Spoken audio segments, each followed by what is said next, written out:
So my name is Virgil Irwin. I'm 25, and my wife and I started and now run MA Global, which is Mission Alliance Global. So we use this mission organization to work in West Africa. AOPA keeps flying safe, accessible, and fun by protecting your freedom to fly. We are the most trusted one-stop resource for all things related to general aviation. Become an AOPA pilot today.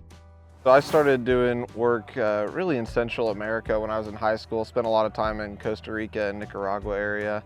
And we just started working with some people down in the Talamancan Mountains there, and I fell in love with working with remote people groups and that kind of stuff. And so as we moved forward, my wife and I went to college, and she got a nursing degree. I went and did a business and cross-cultural ministry degree, and then we just really started exploring the different areas of the world that we could go and work in. And one of those trips we went and we're doing some medical work in West Africa. And we fell in love with the country Niger where we're working. And we really quickly kind of discovered, hey, if we're gonna get anything done here, we're gonna have to fly. We spent some time driving around.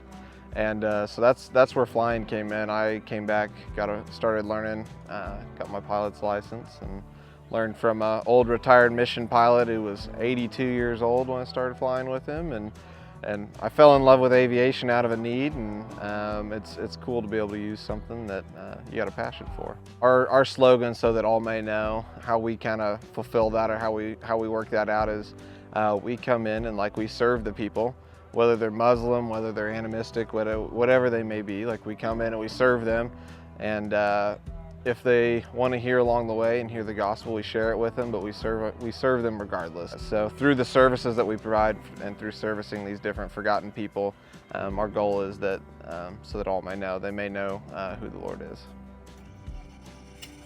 We started working in Niger. We realized really quickly that we were going to need an airplane that was pretty specific. We don't have avgas, we have very, very little jet fuel.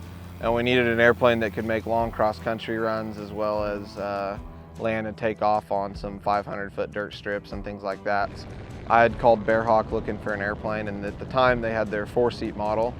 And I was talking with them and just asking if they had one a little bit bigger, and they had one coming up. So they said, hey, we've got the Bearhawk 5 coming out, would you like one? And so we managed to get serial number 1. So it's a 3,000-pound airplane.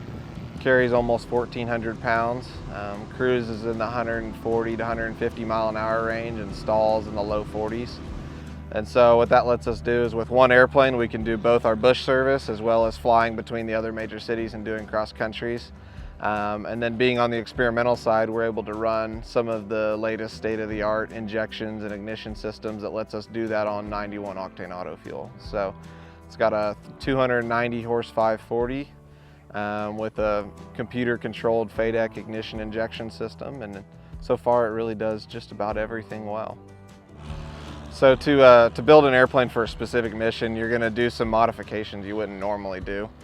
So all those modifications add hours, and so this one took me about 18 months or so and 2,000 hours. Finished it in June of this year, and I'm loving flying it so far. One of the good things about working in Niger is it's a big desert with lots of flat spots, so new airstrips are not a hard thing to do. Basically how that'll work is I'll be an approved airstrip inspector for the country. We'll come in and we'll find locations that are suitable. I'll come in and inspect them, and then we'll be able to add those airstrips to the chart. So the goal is to continue to develop the airstrip situation to where other organizations can also come in and begin to fly in and out of those.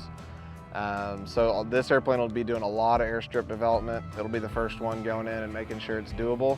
And then on top of that, while we're working on airstrips, we'll be doing medevac. We have a setup where we can run 3 seats and a stretcher in the airplane. So we'll do rural medevac as well as medevac from some of the other major cities. From here, we've got to get the airplane to West Africa. The airplane will come back apart. It'll go into a container. We could fly it, but the reality is this will be the 4th piston plane in country.